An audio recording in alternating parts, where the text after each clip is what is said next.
All right. Hello, everybody. Welcome. I've got some very fun stuff to talk about. And we're going to talk political, too. We're going to talk a little bit about politics, though I try to stay away from that as much as possible because it's never a good thing. I'm going to try to keep it lighthearted and kind of fun. But we are going to talk about today some of the good, the bad, and the ugly that's going on in the multifamily world, which I think that everybody needs to understand. First story that I have for all of you today is about an Austin, Texas investor, alleged to have burned properties he tried to purchase. Well, that's an extreme. Well, I don't know why he just didn't revise his offer. We may never know. Or actually, we may find out a lot more about that one. But anyway, that's the first story. That's all I'm going to talk about. Okay, now the next one. Oh, this is a bad one, and this is this is kind of like we've seen it all before. If you've been around this business long enough, you've seen much of these issues go on before, and we're seeing it again. Haven't we learned anything? I one time saw this picture of the Bronx and wartime Poland, Warsaw, Poland. And they put the two pictures right next to each other, and you were supposed to guess which was which, and you couldn't decide. And that was back when the Bronx were in their toughest stages. And it looks like we're headed back that way once again. So the landlords say to the rent board, because their numbers, the rent is set by this independent authority. That's how the market is determined for rental rates in the Bronx. Owners plead for rent hike that would allow landlords to stave off distress as the Rent Guidelines Board, the RGB, readies for next week's preliminary vote on stabilized rent adjustments. Landlords are setting off another round of flares. If the increase doesn't cover operating costs, they claim aging buildings face financial collapse. It looks eerily similar to the financial problems buildings faced in the 1970s and 1980s. And that's when it was, guys, 1970s, 1980s. Don't you remember Welcome Back, Kotter? For those of you that don't remember Welcome Back, Kotter, you're about to see it all over again. In the Bronx, that particular metric about the net operating income, that metric fell off a cliff. Net operating income plunged 18.5% in properties built before 1974. That's a disturbing decline. And we're going to talk more about that in just a moment in another story, declining net operating income and exactly what that means for a property. Deteriorating financials are a facet of the 2019 rent laws, and that's what they're living under right now, 2019, which removed all paths to raise rent-stabilized rents, excluding the annual increases by the rent board, which historically failed to match the rising cost of doing business. Oh, are you surprised? The Real Estate Board of New York noted that RGB increases over the last decade have averaged 1.3% per year, while expense growth, as recorded by the RGB, by the same board, grew by 4.9%. How do they expect these landlords to make any money? Not only to make money, forget about making money. How do they expect them to keep their properties safe and a nice place to live? The RGB is hurting their own constituents. The group's reference to the 1970s and 1980s, or what industry folks often call the bad old days, evokes the housing crisis that accompanied the city's near bankruptcy. But it's not hard to see it going south, said one particular landlord. Looking at the data, there's no reason to think the situation is improving. The landlord Barowitz referenced a 2023 RGB report that showed in 2021 Nearly 9% of buildings were in distress, meaning operating and maintenance costs exceeded income. And that RGB data is lagging by 2 years. So, folks, sum it up. 50 years ago, New York landlords defaulted on their property taxes, forcing the city to seize the buildings. Landlords say that strain is all too similar, only now it's regional banks that are going to be on the hook. Remember, the Bronx is burning. One multi-generational Bronx landlord said, requesting anonymity as he is attempting to refinance a rent-stabilized loan. He says landlords set fire to their own buildings because they are drowning in debt. The Bronx are burning, folks. We've seen it all before, and it's happening again. Okay. I love water. Okay. Oh, we saw another bank go down this time. Another commercial real estate bank. It's called Republic First Bank, not to be confused with First Republic Bank, which has already gone down so far this year. The Pennsylvania Department of Banking and Securities last week shut down a bank with $6 billion in assets. Republic First Bank, not to be confused with the First Republic Bank, became the first regional bank failure of the year. The bank's holding included $1.7 billion in commercial real estate. The bank was they all saw this one coming because the FDIC had stepped in before and put the kibosh on this bank and its operations. And they also tried to change their originate fewer commercial real estate loans in an effort to reduce their credit concentration in that particular category. Too late for that, I'd say. Now that we see that it's harder and harder to do commercial real estate deals anyway. Let's take a look. The FDIC launched proceedings to take over the bank last year after an auditor flagged material weaknesses in the bank's controls. An attempt to secure a $35 million injection into the institution failed. Only $35 million? Whoa. But Jerome Powell warned that, more banks would fail due to their ties to commercial real estate. Are you talking to any lenders right now, folks? Are you talking to any lenders about their portfolio of commercial and multifamily loans? Get in there. Now's the time that millions are made. More millionaires were made during the Depression than at any other time. Now, let's go back to a story that I've told you several times, but this time the news, the press is finally catching on to what my partner David and I have said for years, that with some of these syndicators who are out there getting on the verge, on the precipice of losing their deals, and they're going out to the marketplace in order to find more money in the form of rescue capital. I don't like doing that. Rescue capital. Murderer. Where have you been? Prison. If you know, you know. But these syndicators are coming out with these rescue capital funds. And if you sit there and you just do the math, it doesn't make any sense.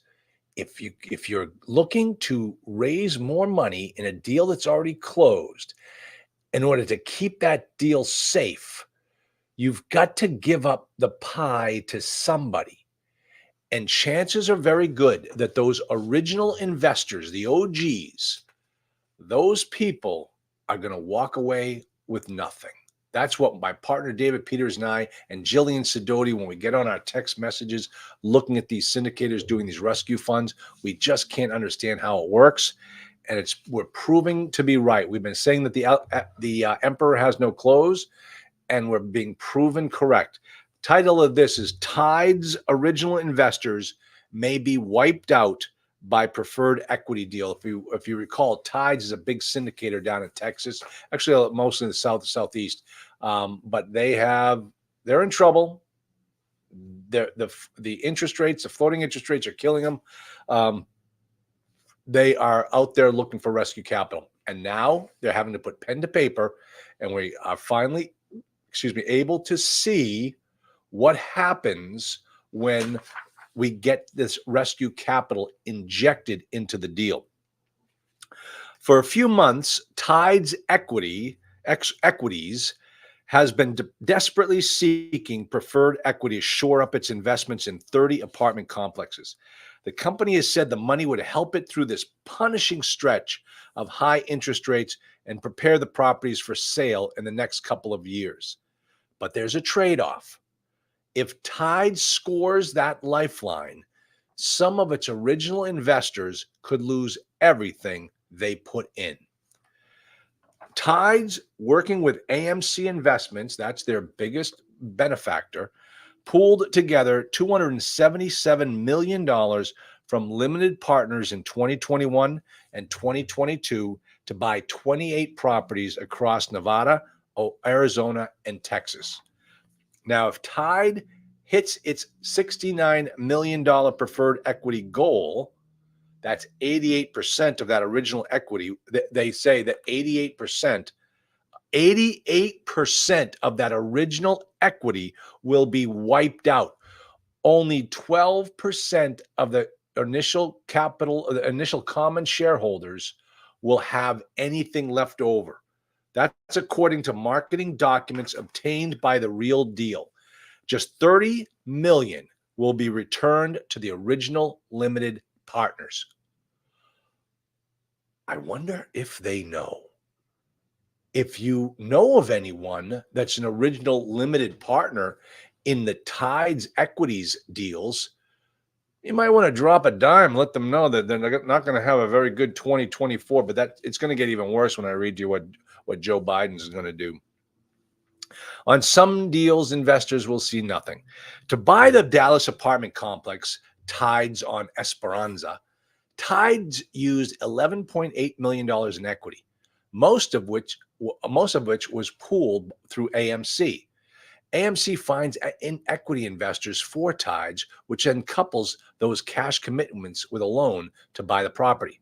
The marketing materials estimate that $0 will be returned to original equity investors on Tides on Esperanza deal.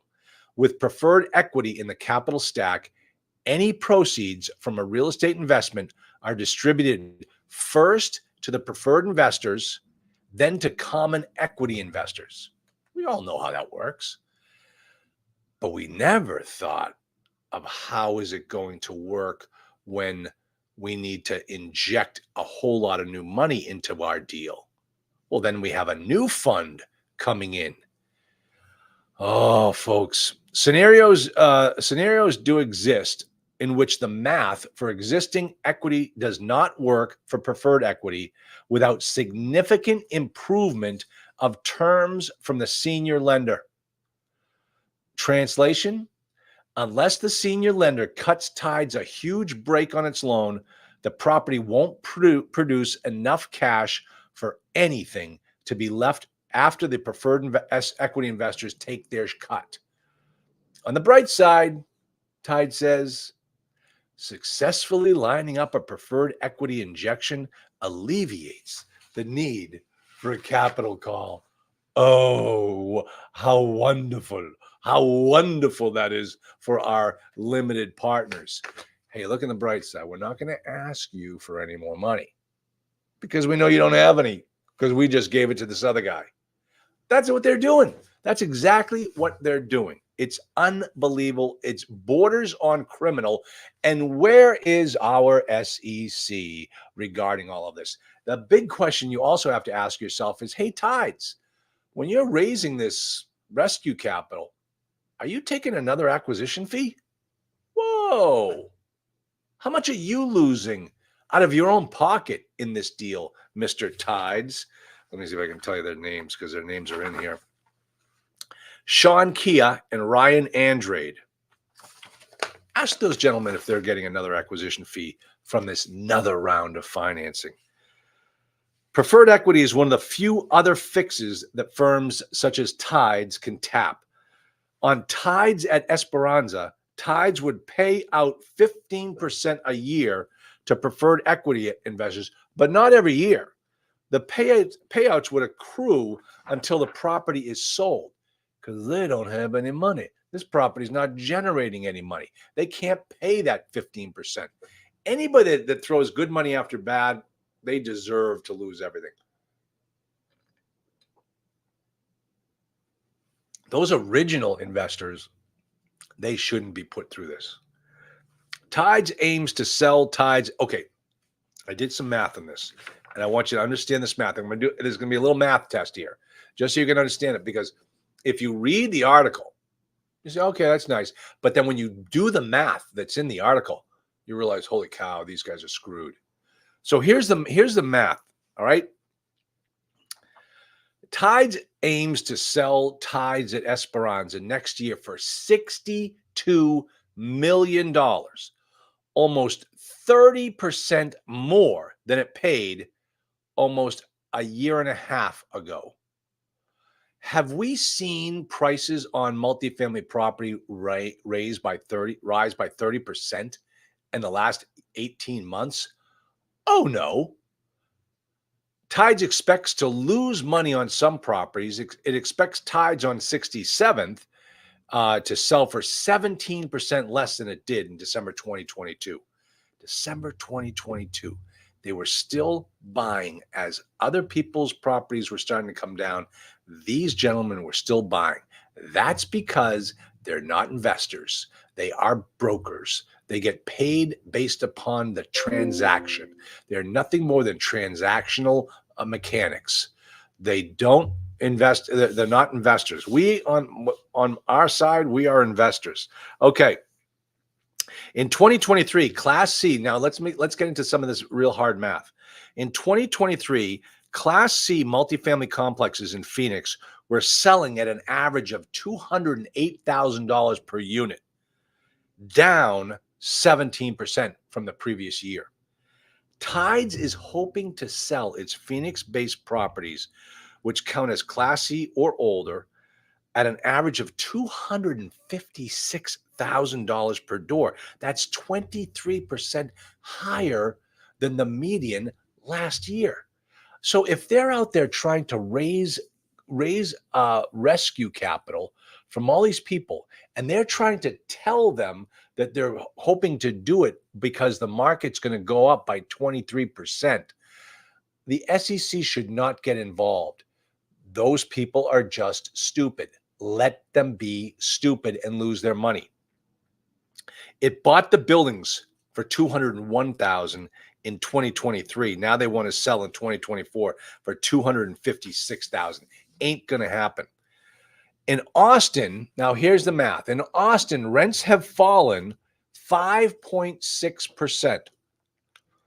According to data from Matthews Real Estate Investment Services. At the beginning of 2022, apartment buildings in Austin were trading for $270,000 a door. One multifamily agent in Austin said Class C 1980s era apartment properties were selling at $180,000 to $190,000 a door at the height of the market in 2022. Now these same properties are struggling to get $120,000 a door. Folks, are you seeing the opportunity in multifamily right now? If you line up the financing and you get all that set, you can make a killing on these deals. Okay, so let's talk about what that 5.6% reduction in rent means.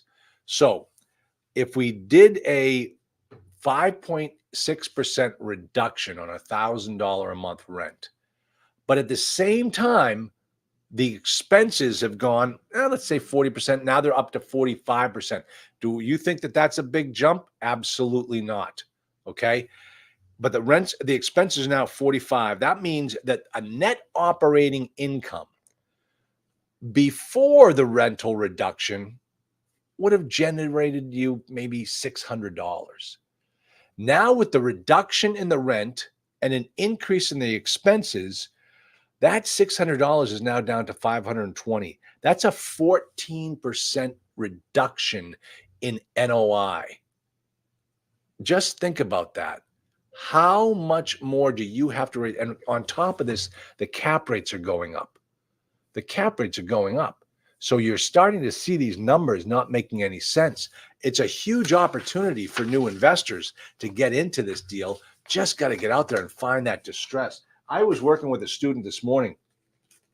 She was looking at some smaller properties in the Midwest, right in the Midwest, and the numbers just didn't make sense. And it was the interest rates that were killing it. Interest rates are absolutely killing it. And lay on top of the insurance and the taxes. Well, okay, guess what? This is going to be a bloodbath for some owners. Supposedly, they already had offers at the whisper price, but I'll tell you right now, folks, that whisper price doesn't work. You can't get financing at that whisper price. So that's kind of important that you really just gotta be wise and be patient. And that's how you have to do it. Okay. Joe Biden's up to his old shenanigans again. I'm not going to go through this whole entire article. I thought about doing it, but what I'm actually going to do is I'm going to tell you the highlights of what Joe Biden's new tax proposals look like. I'm just going to go through a list of a couple of the tax proposals and how it impacts us as investors. He's going to increase the top marginal tax rate to 39.6%. The 2024 tax year top marginal income tax rate of 37% applies to income earned above $609,000 for single filers. The budget proposes returning the top rate to 39.6%, above where it stood in 2017. He's going to increase the corporate income taxes to 28%. The 2017 tax cuts lowered the corporate income tax from 35%, which was the highest in highly developed worlds in the developed world, to 21%. Now Joe wants to take it to 28%. He's going to tax capital gains and dividends at a top new rate. Business profits were also already taxed by the corporate income tax. The budget proposes taxing capital gains at the new top marginal income tax rate of 39.6% for taxpayers whose income, only those whose income exceeds $1 million. Oh, here comes some really bad news for us. He's going to end stepped up basis at death. Oh my gosh. This is a new death tax. I mean, think about it. If you have a nice property, you bought it, you got a huge basis in it. If you go to sell it, you're going to pay a lot. If you die, it gets stepped up to the current market rate, and your kids don't have to pay taxes. It's wonderful, unless Joe Biden gets his way. Then he's going to change that stepped up basis at death. The budget proposes eliminating step up in basis, making death a taxable event. The change applies to unrealized capital gains over $5 million for single filers. And that's another thing. He's talking about unrealized capital gains. That means if you don't even sell it and take a gain or a loss, you don't have to sell it. You're still going to take a hit. And he's going to get rid of some 1031 exchanges. Oh my gosh, folks. But ultimately, Biden's budget is a fiscal. This comes from, let me see who's giving me this. This is the Cato Institute. Ultimately, Biden's budget is a fiscal and economic illusion. On spending, the budget fails to address some of the biggest spending programs in need of reform, such as Social Security. Doesn't say a word about it. And proposes numerous new and expanded government programs that would make reaching fiscal solvency harder. On taxes, the budget fails to account for large pending tax increases that, when addressed, will wipe away the claimed deficit reductions. The historically large tax increases on business and high-income Americans are also inconsistent with the budget's rosy economic assumptions. Gosh, this is unbelievable. We're just getting it coming and going. All right. And in closing, I want to have a little fun. This is where we talk politics. That wasn't politics. That was taxes. Here's the deal. So I came out with a TikTok or Instagram. I just shoot a video, and I don't know what my assistant Molly does. I think she puts it out on both platforms. So I shot a video, and I wanted to get people's opinions on the vice president. Who is Trump going to choose as his vice president? But here's what I did. I said, not only is it an issue regarding like who he's choosing, but I also think it's going to be fun if we discuss how Donald Trump should make this choice. And we all know Donald Trump. We all know that how he does it. He does it with flash and pomp, and the fact that he's under house arrest right now because of that judge in New York City can't even go to his kid's graduation. So how can he choose a vice president and get the whole country involved in it? And I thought to myself, well, we have a couple of recent and ongoing great examples of how Donald Trump could do this to his massive benefit. And those two examples are American Idol and the NFL draft. Oh my gosh, NFL draft, 150,000 people in a plaza in Detroit, just there to watch these people read off a list. Let's make the selection for the vice presidential candidate the same type of excitement. Nobody's ever done it before. Well, we've never had anybody like Donald Trump before. So let's do it. Let's do it. And so my recommendation is we have an American Idol-like scenario at Madison Square Garden. People buy tickets. People can put in their votes for $1. The RNC will make a ton of money on it, and you'll have like 5 or 6 vice presidential candidates up there giving their opportunity to speak. And then at the end, Donald Trump says, all of you but one are fired. You will be the next vice president of the United States. I just think it's the easiest thing. I think it's the coolest thing. But then having said that, I want them to choose my candidate, which is Tulsi Gabbard. Time for a woman. She's from the Democratic Party. She got booted by the Democratic Party, which many people are leaving the Democratic Party because it's not their party anymore. She's in the military. Donald Trump needs a woman on his ticket. It's not because he has to fend off Kamala Harris, but it's the right thing to do. We're ready for a woman. I think we are. I've spoken to some women who don't think that we're ready for a woman, and I disagree intently. So I hope Donald Trump sees this recommendation and takes full advantage of it. I think it'll be right up his alley, so he doesn't make another mistake like he did the last time with that Pence guy. What a stick in the mud that guy was. Ugh, that was a mistake. Don't make another mistake, Donald. All right. That's it, everybody. I hope you enjoyed the multifamily news for this week. Tune in on Thursday at 3:00 Eastern. Before I go on to my hotel cohort program, we will be having the multifamily law school class. I will be teaching you probably a little bit more contract law. I think people need to understand some of the things that go on in the process, the acquisition process, and understand it so that they don't get burned. So I will see you. Tune in on Thursday at 3:00. Thanks, everybody, and I am out.